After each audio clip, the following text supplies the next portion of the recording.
I'm Donna Wickham, and I'm president of Keystone Assessment. Thanks for visiting our website to view this free presentation today. This presentation is about standards-based IEPs that are meaningful yet personalized for students. Through our work and research with teachers, we know that IEP teams struggle with this. We've developed 3 approaches that we think IEP teams will find useful as they develop their standards-based IEPs. You can view this presentation as often as you like. You'll probably also want to read Mike and Debbie's paper, 3 Approaches to Developing Standards-Based Instruction, available also on the Keystone website. Thanks for visiting Keystone, and come back soon and see all the other resources we have to offer. Thanks.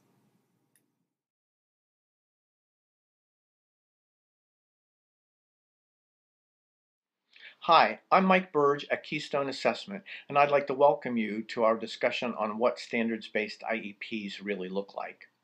The recent focus on standards-based learning for all students has shown us what students with extensive learning needs can do. And now that we've got a better picture of their capabilities in learning grade level skills and concepts, we've begun to focus the majority of our efforts on how to teach them most effectively. And this has led to the idea of standards-based IEPs. Unfortunately, there aren't very many good examples out there for IEP teams to model. At Keystone, we've come up with 3 directions that we think standards-based IEPs might take, depending upon the needs of individual students. As you think about these 3 options, it's important for us to emphasize that the IEP goals are not meant to be the curriculum, but rather they're there to support the student as he or she progresses in the general curriculum. The examples that we've developed show the skills that IEP teams have specifically chosen to work on while that student is involved in the same instruction as his or her peers in learning the grade level standards. The student is not removed from the same curriculum instruction, nor is he or she exempt from learning the grade level standards, but the expectations have an added focus or emphasis that's defined by the IEP goals. It's really tempting when we first hear about standards-based IEPs to think, here we go again, another off-the-wall requirement. But there are some real advantages for the student, especially in how the IEP teams now look at learning. Traditionally, especially for students with extensive learning needs, the IEP team looked at evaluation and assessment results to start thinking about what might go on the student's IEP. And we all know those all point to the student's weaknesses. So fixing those weaknesses became the essence of the IEP. This resulted in IEP goals being centered primarily around functional and developmental goals, with academics usually considered last. And, almost always for students with extensive learning needs, these were functional academics.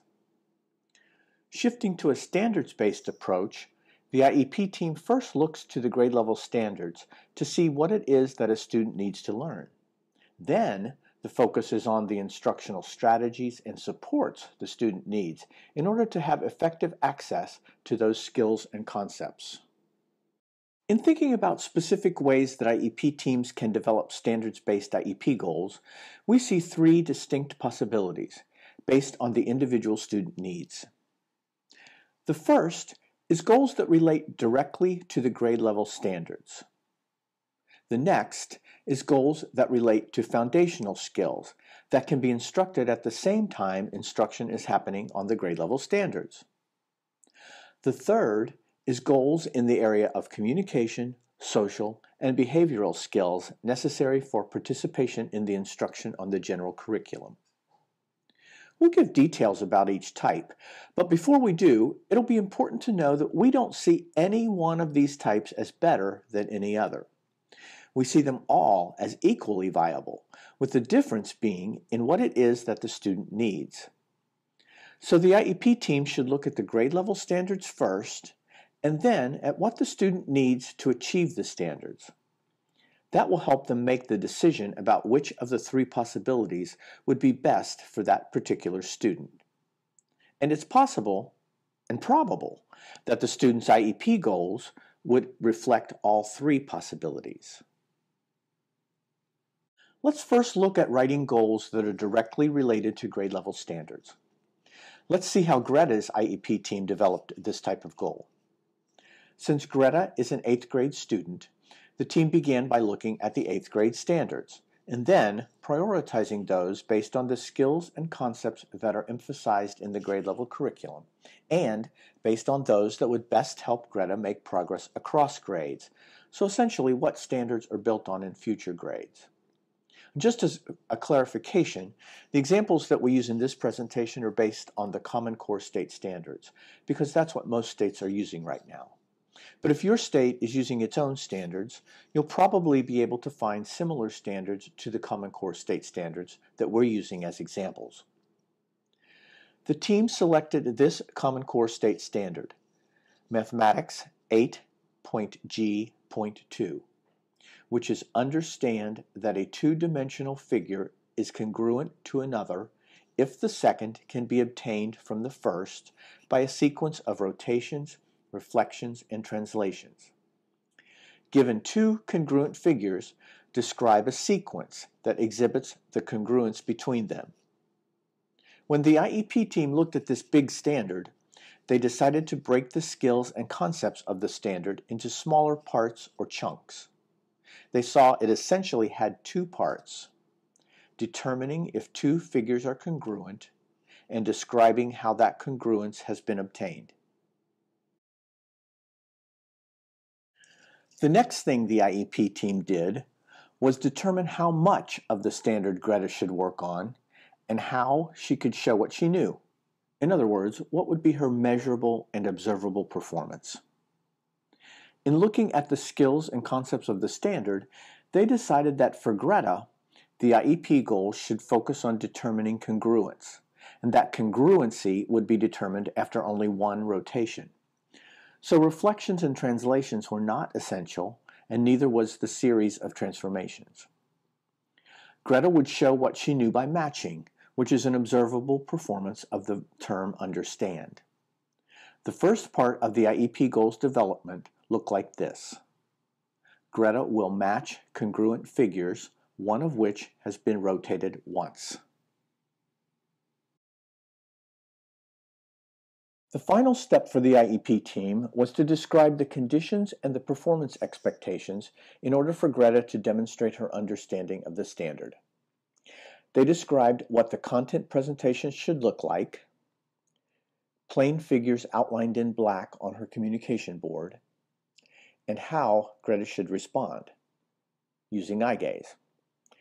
Then they specified the level of performance that would be acceptable for Greta, 75% of the time. We know that some states have specifics on how conditions and criteria must be written, so of course you'll need to generalize our examples to fit those specifications. The final goal directly related to the grade level standard looked like this. Given plain figures outlined in black on her communication board, Greta will use eye gaze to match congruent figures, one of which has been rotated once, 75% of the time. Remember that Greta will work on this goal while she is involved in the same instruction that her classmates are getting as they work toward the grade level standard.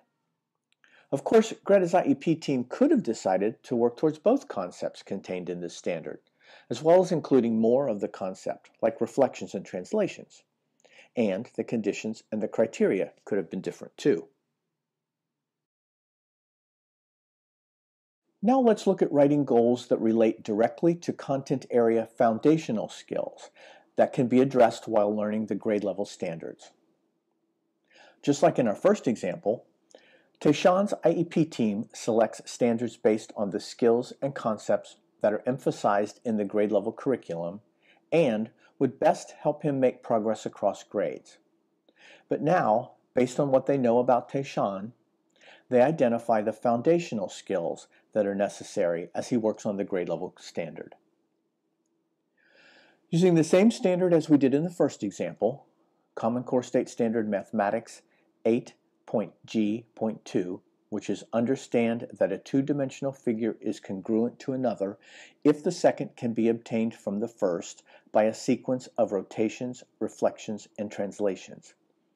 Given two congruent figures, describe a sequence that exhibits the congruence between them. The IEP team determined that the foundational skills necessary for Tayshaun to use while working on the grade level standard included identifying basic shapes and performing rotations, reflections, and translations. Next, the IEP team discussed what foundational skill or skills Tayshaun's IEP should actually address. They decided to work only on identifying basic shapes. When they talked about what shapes to use, they saw that because the standard required students to determine congruency after transformations, circles and squares wouldn't be appropriate shapes to use. So they specifically targeted rectangles and triangles as the shapes for Tayshaun to work on. Of course, circles and squares would be perfectly appropriate for Tayshaun to identify, just not in the context of this standard. The first part of the IEP goal development looked like this. Tayshaun will identify a specified shape, rectangles, triangles. Just as in the previous example, the final step for Tayshaun's IEP team was to describe the conditions and the performance expectations necessary to demonstrate an understanding of the standard. They described what the content presentation should look like, given a rectangle or triangle and two plausible distractors, and how Tayshaun should respond, point to. Then they specified the level of performance that would be acceptable for him on 4 consecutive trials. So the final goal, directly related to foundational skills while learning a grade level standard, looked like this. Given a rectangle or triangle and 2 plausible distractors, Tayshaun will point to a specified shape, rectangle or triangle, on 4 consecutive trials. While Tayshaun and his peers are working on congruency and transformations, he'll also be instructed on this foundational skill IEP goal. Of course, Tayshaun's IEP team could have decided to work towards actually performing rotations, reflections, and translations. The conditions and criteria could have been different too. The third possibility for standards-based IEP goals is developing goals in the areas of communication, social, or behavior that will increase the student's participation in the general curriculum. This one begins a little differently from the previous 2 possibilities, in that instead of identifying a specific standard, the IEP team looks at the overall grade level general curriculum.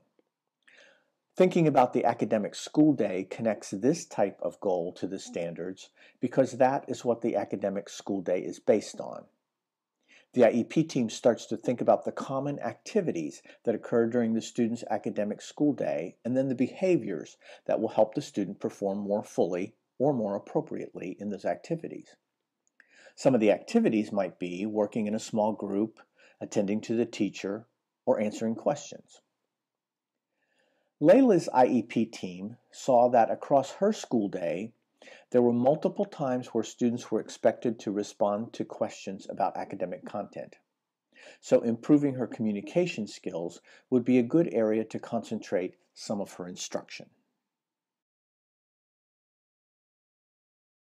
When they looked at these question and answer activities that occurred many times throughout the school day and across all content areas, the IEP team found out that the wait time between the question and the expected response was short, and Layla's communication system wasn't sensitive to academic content. She didn't have the vocabulary in her system to respond appropriately much of the time, so when she was asked a question, she often didn't respond at all. Now, it's important here to acknowledge that these 2 barriers could partially be reduced by Layla's educational team specifying longer wait times and providing more academic content in her communication system. But even with those 2 instructional changes in place, the IEP team felt Layla could use some concentrated work on using her communication system to answer content area questions. At this point in its development, the IEP goal looked like this. Layla will use her communication system to answer content area questions. Just as in the other two examples, the final step for Layla's IEP team was to describe the conditions and the performance expectations of the IEP goal. They described what the content presentation should look like during content area instruction, including reading, mathematics, science, social studies, humanities, and others, and how Layla should respond within a latency range of 1 to 15 seconds. Then they specified the level of performance that would be acceptable for her, 90% of the time. So the final goal, directly related to grade level standards, looked like this.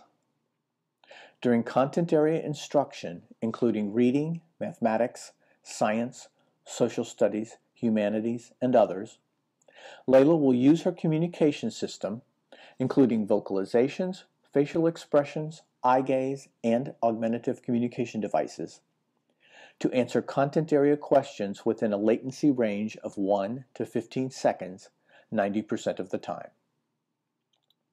There are a couple of things we wanted to point out that Layla's IEP team did and didn't do. What they didn't do is state that for Layla's performance to be acceptable, that she had to answer correctly. Of course they preferred that, but they thought that for right now, it was more important that Layla just use her communication system.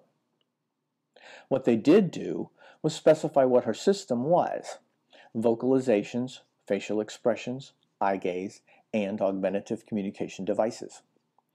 They wanted to make sure that in order for her to learn the importance of responding, that no one limited her to just one form of communication.